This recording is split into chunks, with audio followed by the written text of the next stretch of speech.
नमस्कार दोस्तों, स्वागत है आप सभी का हमारे YouTube चैनल केवी जंक्शन में। केंद्रीय विद्यालय संगठन की विभिन्न परीक्षाओं के इंटरव्यू की तैयारियों को लेकर के हमने एक नई श्रृंखला की शुरुआत की है जिसका नाम है टॉपर्स की राय, जिसमें हम आपके सवालों को लेकर के और हमारे टॉपर से आपको मिलाएंगे जो आपको बताएंगे कि किस तरह से आप अपनी इंटरव्यू की तैयारियों को बेहतर कर सकते हैं और अच्छे अंक प्राप्त कर सकते हैं। इसी श्रृंखला में आज सेकंड एपिसोड के साथ हम आपको मिलाएंगे केवीएस 2019 की भर्ती में चयनित श्री अमित कुमार सर से, जिन्होंने 60 में से 55 अंक प्राप्त करके एक अच्छा स्कोर किया था। तो हम आपको मिलाते हैं श्री अमित कुमार सर से। नमस्कार सर, मेरा नाम अमित कुमार है और मैं 2019 बैच में केंद्रीय विद्यालय में ज्वाइन किया हूँ। तो दोस्तों, अभी आंसर की आने के बाद हमारे बहुत सारे दोस्त तैयारी में जुड़ चुके हैं। उन्हें पता है कि उनका लगभग नाम आना तय है और वो इंटरव्यू में शामिल हो रहे हैं। लेकिन बहुत सारे ऐसे लोग हैं जो बहुत सारी चीज़ों को लेकर के असमंजस में है कि वो किस तरह के सवाल वहाँ पूछे जाएंगे, किस तरह के जवाब उन्हें देना है, किस तरह की तैयारियाँ उन्हें करनी है। इन सभी तैयारियों के बारे में हम सर से जानेंगे। साथ ही जो हमारी सबसे बड़ी समस्या है हिंदी भाषी क्षेत्रों की, कि वो हिंदी भाषा को लेकर के कि वहाँ किस भाषा में हमसे सवाल पूछेंगे, क्या हम इंग्लिश में जवाब दे पाएंगे या नहीं, उन सब बातों का भी जवाब सर देंगे, क्योंकि सर भी हिंदी भाषी क्षेत्र से हैं और साथ ही हिंदी मीडियम स्कूल से इन्होंने पूरी पढ़ाई किया है। फिर भी इन्होंने केवीएस के इंटरव्यू में बहुत अच्छा स्कोर किया है। तो ये आपके लिए अच्छा एक गाइडेंस हो सकता है। आप सभी ध्यान से पूरी वीडियो को अंत तक देखिए। तो सर, हम सर से पहला सवाल करते हैं कि सर, आपका जब अंक आपने देख लिया था, उसके बाद आपको लग गया था कि आपका नाम इंटरव्यू में आने वाला है, तब आपने किस तरह की तैयारियां की थी? सर, जैसे ही इंटरव्यू के बाद कॉल आता है तो उस केवीएस जो अपना परफॉर्मा और जो सर्टिफिकेट वगैरह के जो फॉर्मेट्स हैं वो अपलोड कर दिए थे। तो जो बायोडाटा फॉर्म जो है उसके ऊपर मैंने मेन फोकस किया और बायोडाटा फॉर्म को बार बार लिखना, उसके बाद प्रैक्टिस करना और जहाँ पे जो क्वेश्चन पूछे गए, क्या पैनल हमसे पूछ सकता है और कौन जो हम डिटेल उसमें डाल रहे हैं उससे क्या क्या क्रॉस क्वेश्चनिंग हो सकती है और उसका जवाब क्या देना है, तो इसके ऊपर मैंने पहला फोकस किया था। जी सर। तो सर ने जैसा बताया, हम बिल्कुल पूरी क्वेश्चन, हम सर ने कौन कौन से क्वेश्चन की तैयारी किया था और वहाँ कौन कौन से क्वेश्चन सर से पूछे गए थे, वो सारे क्वेश्चन के जवाब हम आप सर से जानेंगे। हो सकता है वो सवाल आपसे भी पूछे जाएं और आपके मन में भी कुछ सवाल होंगे जो यहाँ हम शामिल ना कर पाएं, तो उन सवालों को आप हमें कमेंट बॉक्स में भेज दीजिएगा ताकि हम उस पर बाद में एक नया वीडियो बना करके आपको बता सकें।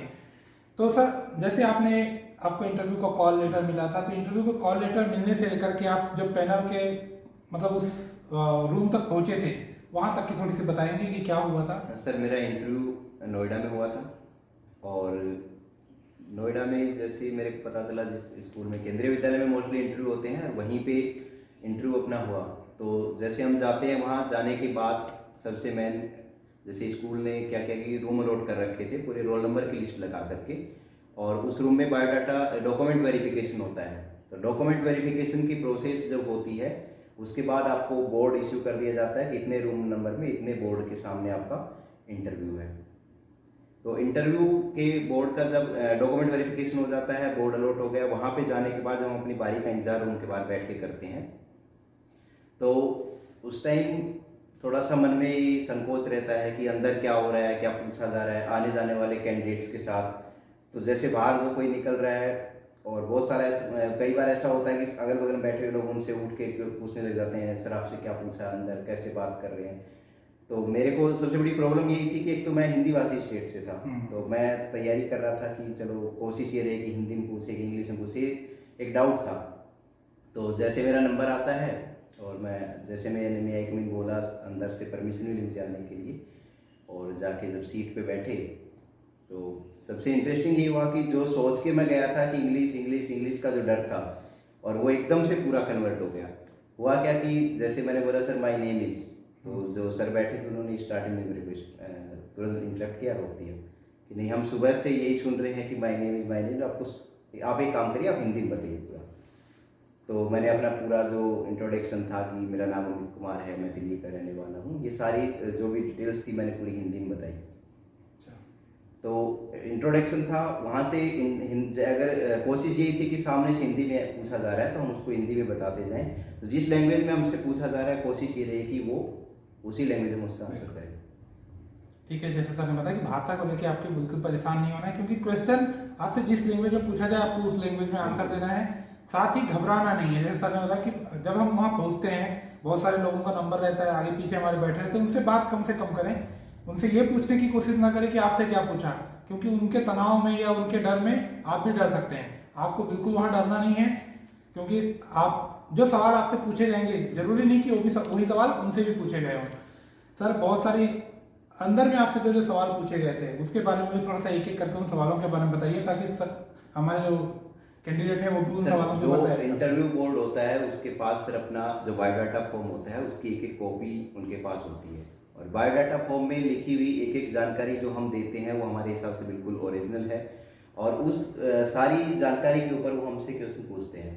तो जैसे मेरे में जो डला हुआ था कि हॉबीज थी रीडिंग न्यूज़पेपर, तो हॉबीज के ऊपर उन्होंने क्वेश्चन पूछा कि आप कौन कौन सी न्यूज़पेपर पढ़ना पसंद करते हैं, आपका फेवरेट न्यूज़पेपर कौन सा है। और जब न्यूज़पेपर पढ़ते हैं तो बेसिक बात है कि हमको करंट इवेंट्स की जानकारी ज़रूर होती है, तो करंट इवेंट्स के ऊपर उस टाइम जो कुछ घटना चक्कर थे उनके ऊपर उन्होंने एक सवाल पूछे। तो ये नहीं था कि मैंने पूरा कंफर्म बताया, एक दो गलत भी हुआ, लेकिन हर क्वेश्चन का आंसर दिया था। फिर इसके बाद बारी आती है अपने एकेडमिक रिकॉर्ड की। उस एकेडमिक रिकॉर्ड में हमने जो जो चीज़ हमने वहाँ पे लिखा है कि हमने ये 10+2 किया, ग्रेजुएशन किया, डिप्लोमा इन एजुकेशन किया, सीटेट किया, किस ईयर में किया, किस बोर्ड से किया, इनके ऊपर क्वेश्चन मेरे से ज़रूर पूछा गया था, क्योंकि मेरी जो एजुकेशन थी उसमें ये था कि मैं दूसरे एक बार राजस्थान बोर्ड से था, फिर उसके बाद मध्य प्रदेश बोर्ड से भी मेरी जो डाइट हुई थी वो था। तो ये पूछा कि हाँ ऐसा क्यों है कि आप यहाँ क्यों नहीं किया, वहाँ से क्यों किया। तो उसका जवाब था कि मेरे फादर ट्रांसफर जॉब में थे, और जब ट्रांसफ़र उस टाइम एमपी में था, तो एमपी बोर्ड से मैंने डिप्लोमा इन एजुकेशन किया। फिर मेन जो क्वेश्चन आया एक्सपीरियंस के ऊपर, तो एक्सपीरियंस जो मैंने उसमें डाला था, तो एक्सपीरियंस में जिस संस्था का मैंने नाम लिखा था ITB पब्लिक स्कूल, वो एक्सपीरियंस था मेरा। तो उस पर उन्होंने बहुत सारे क्वेश्चन किए कि ये कौन सी ऑर्गेनाइजेशन है, किस मिनिस्ट्री के अंडर आती है, और इसकी जो गवर्निंग बॉडी होती है वो क्या चीज़ है, वहाँ पे कॉन्टेक्चुअल टीचर्स होते हैं, उन्हीं के बच्चे प्रोफेशनल बच्चे जो उनके पर्सनल स्टाफ के बच्चे पढ़ते हैं कि पब्लिक भी पढ़ सकती है। तो ये सारे सवाल थे। तो मैन यही था कि जो जो इन्फॉर्मेशन हम उसमें इनपुट किए हैं, जो हमने फीड किया है, वो उसके ऊपर क्रॉस क्वेश्चन हम खुद से तैयार करें कि हमने अगर ये लाइन लिखी है तो सामने वाला हमसे उस पर क्या पूछ सकता है, और जो पूछ रहा है तो फिर उसका जवाब हमको क्या देना है। ठीक ठीक, जैसे सर ने बताया, दो बातें इन्होंने बहुत ही इम्पोर्टेंट बताई है। सबसे इम्पोर्टेंट है हमारा बायोडाटा। जो बायोडाटा फॉर्म हमारे पास आएगा उसको किस तरह से हमको भरना है, उससे कौन कौन से सवाल होंगे, इसके ऊपर हम एक वीडियो तैयार करेंगे, और उसको देखने के लिए आप सबसे पहले हमारे जो इस चैनल को लाइक कीजिए, सब्सक्राइब कीजिए, और अपने दोस्तों के साथ शेयर भी कीजिए। हाँ, बेल आइकन भी दबा दीजिएगा, तभी आपको हमारे जो नए वीडियो हैं आप तक पहुंच पाएंगे। हम उसमें आपको बताएंगे कि किस तरह से बायोडाटा को भरें और उससे कौन कौन से सवाल पूछे जाएंगे। दूसरी बात सर ने कहा है एक्सपीरियंस को लेकर के।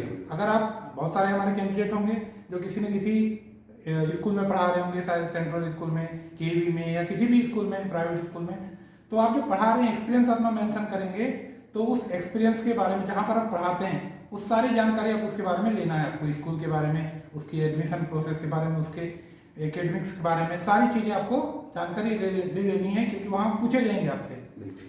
ठीक है। उसके साथ साथ सर ने बताया कि पेरेंट्स के बारे में, तो पेरेंट्स के बारे में अगर ट्रांसफरेबल जॉब है तो उनके बारे में भी आपको जानकारी लेनी है। थोड़ा सा बैकग्राउंड जरूर देंगे, अपने बैकग्राउंड के बारे में आपको पता होनी चाहिए। जैसे बायोडाटा भरेंगे तो हम और चीज़ें उस पर डिस्कस करेंगे। सर उसके बाद जो आपके पैनल का व्यवहार कैसा था आपके साथ में, वो किस तरह से आप बिहेव था, कोई डर लग रहा था आपको वहाँ पे? ऐसा जब तक हम बोर्ड के सामने नहीं जाते हैं तब तक पूरा डर रहता है कि पता नहीं अंदर क्या हो रहा है, और ये डर मेरे पास भी था कि मैं जब बाहर बैठा था मैं भी सोच रहा अंदर पता नहीं कितने लोग हैं, क्या पूछ रहे होंगे, और ये क्योंकि मैं भी उनको नहीं जानता, वो मुझे नहीं जानते हैं। तो जब अंदर गए, उनके सामने प्रेजेंट हुए, और पैनल का बिहेवियर सर ऐसा है कि एकदम आपको उस माहौल में लेके आएंगे, कंफर्ट जोन में आपको लेके आएंगे, आपसे नॉर्मल बातें करेंगे, फैमिलियर बातें करेंगे, पहले हालचाल पूछते हैं, कहाँ से आप आए हैं, कैसे आप आए हैं, आने में कोई दिक्कत हुई कि नहीं हुई, ये सारी नॉर्मल बात करेंगे। आपको भी ये फील होने लगेगा कि नहीं बहुत अच्छे लोग हैं, और सब लोग देखो मेरे से कितनी आरामदायक बात कर रहे हैं। और नॉर्मल आपसे ये नहीं कि आप डायरेक्ट गए और डायरेक्ट उन्होंने बिठाते ही क्वेश्चन पूछना शुरू कर दिया, नहीं ऐसा नहीं है, आपसे नॉर्मल बातचीत करते हैं। तो मेरे पैनल का मेरे प्रति व्यवहार बहुत अच्छा था, और जैसा मैंने रिस्पॉन्स किया, अगर गलती हुई तो उन्होंने मेरे को जो चीज़ समझाई कि हाँ नहीं ये ऐसा होता है, इसको ऐसा होना चाहिए। तो वो मैंने माना और बिल्कुल बहुत सहज व्यवहार पैनल का था मेरे प्रति। बिल्कुल, बहुत सारे यूट्यूब चैनल ने आपको डरा दिया होगा कि इंटरव्यू बहुत कठिन होने वाला है, बहुत ज़्यादा आपसे प्रश्न पूछे जाएंगे, लेकिन ऐसा बिल्कुल भी नहीं है। आप लोग बिल्कुल मत डरिए, क्योंकि इंटरव्यू जो पैनल बैठा हुआ है उन्हें पता है कि आपने बहुत अच्छा स्कोर किया है, इसी कारण आप उनके सामने बैठे हुए हैं।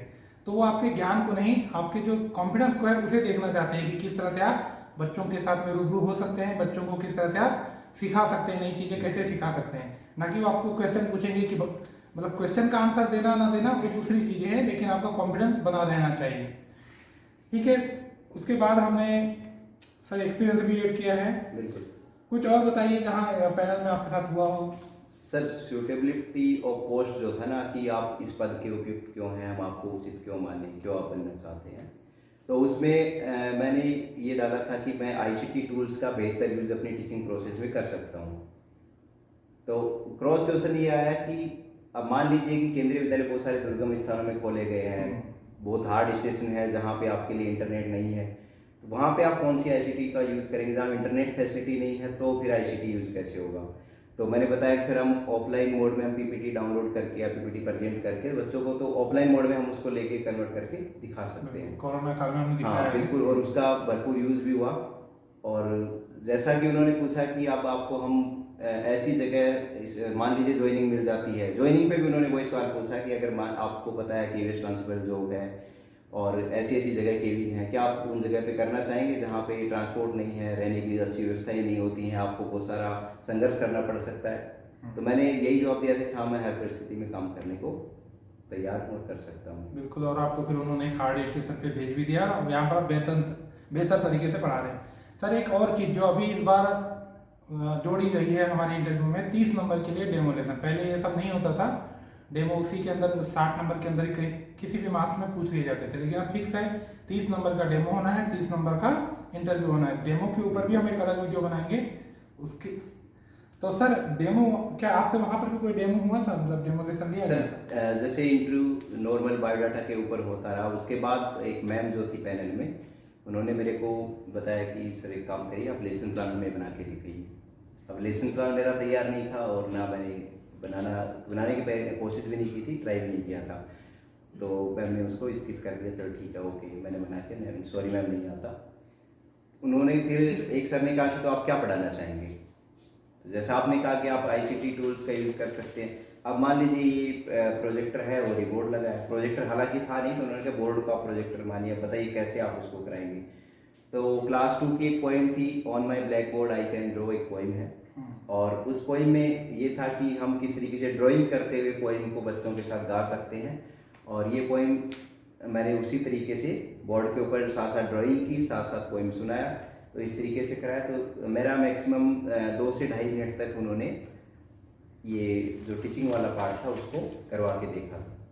बिल्कुल सर, लेकिन इस बार डेमो बहुत ही ज़्यादा इंपॉर्टेंट है। 30 लेकिन मार्क्स इस बार का जो डेमो है वो एक अलग पार्ट के साथ दिया है, 30 मार्क्स का अलग वेटेज है उसका, तो आपको उसकी तैयारी अलग से बिल्कुल डेमो की तैयारी आपको करनी ही होगी, क्योंकि वो अलग से आपको वहाँ बोलेंगे ही। तो ठीक है, उसके हम किस तरह से आपको तैयार करना है एक वीडियो हम देंगे आपको, और उसको देख करके आप बहुत अच्छा स्कोर उस पर कर पाएंगे। ठीक है सर, तो अभी इस बार तो काफ़ी चेंजेस हो गए। 2019 में आपका सिलेक्शन हुआ था, अभी 2023 चल रहा है, तो इस बीच में बहुत सारी नई चीज़ें भी आ गई है। तो कुछ नया बताएंगे कि क्या नया करना? तो नया ये सर, जैसे नई शिक्षा नीति लागू हुई है, उसके बारे में आपसे इंटरव्यू में पूछा जा सकता है। FLN है, निपुण भारत है, ये सारी जो नई एक्टिविटीज़ बेस्ड टीचिंग है और टॉय बेस्ड टीचिंग है, आर्ट वाली जो टीचिंग है उसको, ये बहुत सारे जो नए NEP में जो लागू किए गए हैं उनके ऊपर सवाल आपसे पूछे जाएंगे, और जो कि आपने अपने रिटर्न के एग्जाम के टाइम में उनको अच्छे से तैयार किया है। तो ये तो आप मान के चलिए कि इन जो मेन टॉपिक हैं इनसे सवाल आपसे इंटरव्यू में होंगे। बिल्कुल, जो नई टॉपिक सभी वो है, जैसे NEP बहुत इंपॉर्टेंट है, 2020 में लागू हुआ है। NEP को तो आप पूरा डॉक्यूमेंट पढ़ के जाइएगा, क्योंकि NEP पे सवाल आपके पास होंगे। बिल्कुल, उसमें ECCE जो है उसको आपको तैयार करना है, साथ में FLN, निपुण भारत और क्या बोले सर, NCF 2022, ये भी एक नया भी रिकॉर्ड आया है, रिपोर्ट आया है, उसको भी आपको देखना पड़ेगा। साथ में सर बायोडाटा और डेमो की हमने बात कर लिया है। तो अब आप लास्ट में मैं इतना ही कहूँगा कि सर ने जो हमने सर से बात की, कुछ हमारे इसमें अपनी तरफ से ऐड करना चाहूँगा कि सबसे पहली जो बात सर ने बताया कि उनको लैंग्वेज को लेकर के डर हमें भगा देना है। लैंग्वेज को लेकर के चिंता नहीं करनी है, आप बहुत बढ़िया इंटरव्यू सबसे देंगे। इम्पोर्टेंट वहाँ पे कॉन्फिडेंस मायने रखता है कि आप गलत बताएंगे कि सही बताएंगे। क्वेश्चन का जवाब आप देंगे कि नहीं देंगे वो सेकेंडरी हो जाता है, लेकिन जब बोर्ड के सामने आप बैठे हैं उस टाइम आपका कॉन्फिडेंस क्या है। अगर आप नॉर्मल हैं, आप उन जो साइकोलॉजिस्ट जो अंदर बैठता है, बोर्ड में एक मेंबर साइकोलॉजिस्ट होता है जो सिर्फ आपकी कुर्सी रूम में एंटर करने से और कुर्सी पे बैठने के बाद और लास्ट एंड तक आपका पूरा बिहेवियर, आपका कॉन्फिडेंस, वो हर चीज़ को देखता रहता है। तो आप कोशिश करिएगा बिल्कुल नॉर्मल बिहेव के साथ रहेगा, नॉर्मल कॉन्फिडेंस आप बनाए रखिएगा और चेहरे के ऊपर आपका डर है वो बिल्कुल होना भी नहीं चाहिए। हालांकि डरने की कोई ज़रूरत नहीं है, बोर्ड के मेंबर बहुत अच्छे लोग होते हैं, बहुत सब काफी बड़े मित्रवत लिखे लोग रहते होते हैं हैं और एकदम हाँ। मित्रतापूर्वक उनका व्यवहार रहता है। तो अपने कॉन्फिडेंस को आप बनाए रखिएगा और जिस तरीके से आप तैयारी कर रहे हैं आप लगे रहिएगा और सफलता अवश्य मिलेगी। तो आपको बिल्कुल डरना नहीं है और हम ऐसे ही नए नए टॉपर्स की राय हम देते रहेंगे। अगले एपिसोड में हम आपको किसी नए टॉपर से मिलाएंगे। इसके साथ ही आपके इंटरव्यू की शुभकामनाओं के साथ नमस्कार।